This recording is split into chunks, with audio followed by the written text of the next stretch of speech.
1439 Hijriah dan cuti bersama 2018 Masehi di halaman Balai Kota setempat pagi tadi.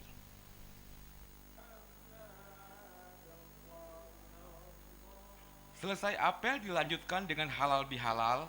Tampak Wali Kota Amila Usman, Wakil Wali Kota Zainal Arifin, Sekda Bahagia, dan unsur Forkopimda Kota Banda Aceh saling bersalaman dengan seluruh pegawainya. Wali Kota Banda Aceh Amila Usman kepada TVRI mengatakan, hari pertama masuk kerja setelah libur panjang ini, yang pertama sekali kita kembali ke fitri, saling bermaaf-maafan dan tidak ada lagi selisih paham.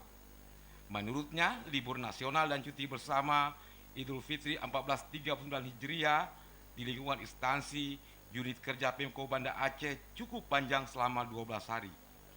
Untuk itu, waktu libur yang telah berakhir, seluruh pegawai negeri sipil maupun tenaga kontrak harus masuk kerja seperti biasa melayani masyarakat.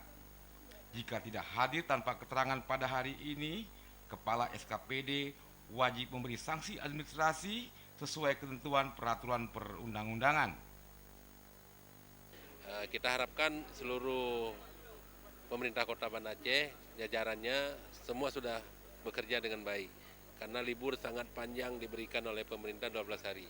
Dan kedisiplinan itu menjadi yang utama setiap keberhasilan kita melaksanakan tugas. Maka hari ini kita juga melakukan sidak ke beberapa instansi, camat, kantor camat, rumah sakit, dan para dinas-dinas yang nanti akan kita bagi Pak Sekda juga, Pak Wakil juga untuk turun ke lapangan.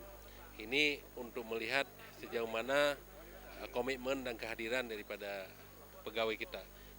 Amila Usman juga mengatakan saat ini telah berada di pertengahan tahun dan diharapkan kepada jajarannya agar menyelesaikan tugas yang dialokasikan dalam APBK 2018. Tim Liputan TVRI melaporkan.